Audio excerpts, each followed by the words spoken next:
लालच आ गया। कुछ दिन बाद मंगला और मुरारी जब समोसे बनाने का सामान लेने मंडी गए। क्या हुआ मंगला दीदी, आज सब्जियां नहीं खरीदनी?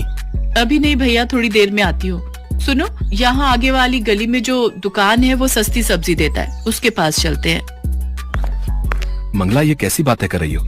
तुम रघु और उसकी पत्नी की बात मानकर सचमुच घटिया सामान खरीदने वाली हो? हाँ तो इसमें बुराई क्या है? कब तक ऐसे टूटे फूटे पुराने घर में रहते रहेंगे? हमें भी तो शौक है नए और पक्के घर में रहने का, ढेरों पैसे कमाने का। अच्छा हुआ रघु भैया की बात मुझे समझ में आ गई, वरना मैं तो रोजाना ही लुटने वाला काम कर रही थी। मंगला मुझे लगता है ये हम ठीक नहीं कर रहे, कहीं ऐसा ना हो इस लालच का नतीजा बुरा निकले। अभी तुम चुप रहो, मुझे सामान खरीदने दो। गया भैया, वो सस्ता वाला मैदा कौन सा है वो दिखाना जरा, सबसे सस्ता वाला दिखाना। हाँ, तेल कौन सा है खुला जो सस्ता मिल जाए? मैं समझ गया तुम कौन से तेल और मैदे की बात कर रही हो। अभी रुको, मैं अंदर से लेकर आया है। दुकानदार अंदर गोदाम में से कुछ मैदे और आटे के कट्टे साथ में तेल की बोतलें लेकर आता है। भैया इस मैदे में तो घुन लग गई है। अब सस्ती चीज लोगे तो थोड़ी बहुत खराब तो मिलेगी ही भैया। अरे कहाँ घुन लगी हुई है, अभी घर जाकर इसे अच्छे से छान लूंगी, सारे कीड़े खत्म हो जाएंगे। मंगला के मन में तो लालच आ चुका था, अब उसे ज्यादा से ज्यादा पैसे कमाने थे, इसलिए उसने मुरारी की बात को हल्के में ले लिया।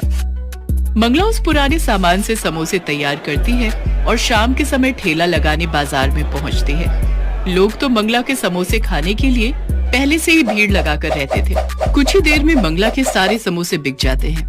मंगला बहुत खुश थी क्योंकि आज कम लागत में उसकी कमाई ज्यादा हुई थी। आज तो कल से भी दुगने पैसे बच गए। देखा, रघु भैया शहर में रहते हैं, उन्हें सारी जानकारी है। हम दोनों तो इतना महंगा सामान इस्तेमाल करके लुट रहे थे। अब देखना, मैं रोजाना ही दुगने पैसे कमाऊंगी, कल इससे भी सस्ता सामान खरीद कर लाऊंगी। मंगला सस्ता और घटिया सामान खरीदकर समोसे बनाने लगी। धीरे धीरे गांव के कुछ लोग बीमार पड़ने लगे। किसी को कुछ भी समझ में नहीं आ रहा था कि लोग बीमार क्यों पड़ रहे हैं। तभी एक दिन पुलिस उस दुकानदार को पकड़ लेती है जो गांव में खाने पीने की दुकान और ठेले वालों को खराब सामान बेचा करता था। हाँ भाई, कौन कौन से खाने पीने की चीज बनाने वाले दुकानदार हैं और ठेले वाले भी, जिन्हें तो ये पुराना सामान बेचता है, जिस कारण गांव के लोग बीमार पड़ने लगे हैं भाई? अब मैं सबके नाम बताता हूँ मालिक। दुकानदार घबराकर सबके नाम बता देता है और उन नामों में मंगला और मुरारी का नाम भी शामिल था।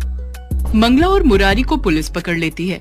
मंगला आज सचमुच बहुत पछता रही थी क्योंकि उसने किसी के कहने पर अपना बसा बसाया काम खराब कर लिया, और वो भी थोड़े से पैसे कमाने के लालच में। इस कहानी से हमें यही शिक्षा मिलती है कि हमें कभी भी लालच नहीं करना चाहिए और दूसरों की बातों में कभी भी नहीं आना चाहिए।